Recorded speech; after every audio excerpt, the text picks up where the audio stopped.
Life Over Coffee. Conversations for Transformation. Marriage Devotion number 25. The title is Double Confession: How to Respond When Sinned Against. The text is James chapter 5, verse number 16, where he said, "Therefore confess your sins to one another, and pray for one another, that ye may be healed." Biff sinned against Mabel, and Mabel was hurt. Biff asked Mabel to forgive him. Mabel forgave Biff. They reconciled, but not really. Though Mabel forgave Biff, she neglected to tell Biff that she was sinning against him because of what he had done to her. Though she understood that it is never right to sin in response to being sinned against, she did sin against Biff as a response to his sin. Have you ever responded sinfully to your spouse who sinned against you? Did you confess your sin against your spouse who sinned against you? A double confession is when the one who sinned asks for forgiveness and the offended also asks for forgiveness, recognizing that they sinned in response to the offender's sin, as Mabel did in my illustration. Because of fallenness, double sinning happens more often than you might think. A husband, for example, can be harsh or unkind toward his wife. God brings conviction and he repents. But rather than working through all the ramifications of his sin, the wife harbors sinful anger toward him.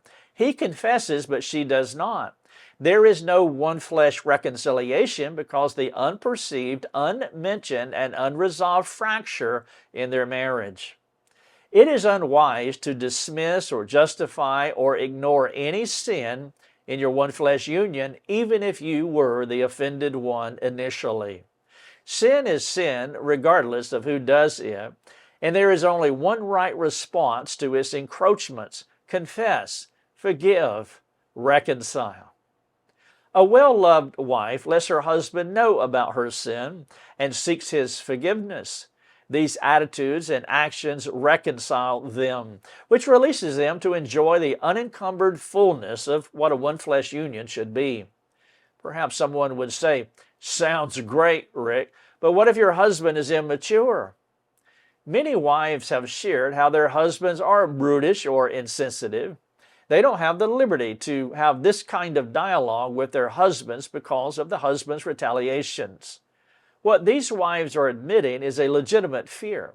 If the husband and wife are not on the same confessional page, meaning confessing and forgiving each other regularly, the stubborn spouse will inhibit the willing spouse from being transparent, which is why every home should be a context of grace that permits the drawing out and the speaking into each other's lives. Let's take a look at a context of grace and the drawing out.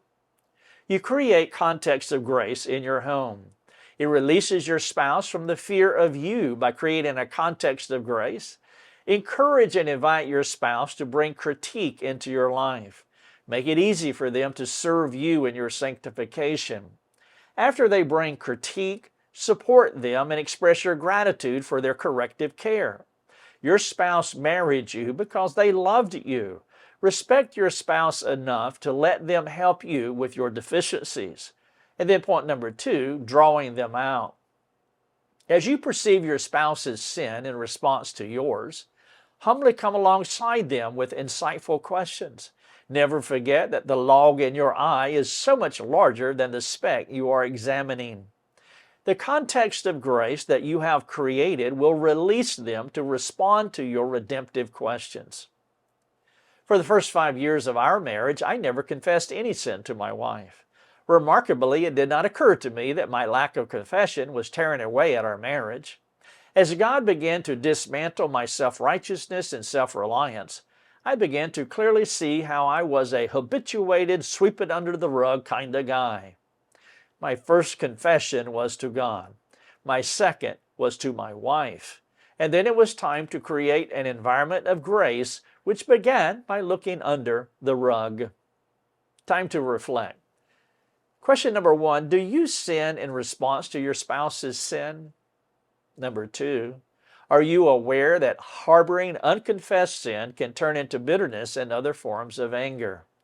And then number 3, What needs to happen for you and your spouse to become habituated double confessors? Here's a practical suggestion.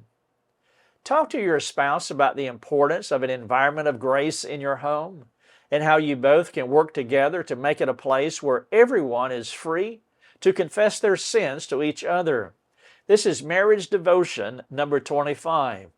Double Confession: How to Respond When Sinned Against. Thanks for joining us. Learn more and get access to other resources at lifeovercoffee.com.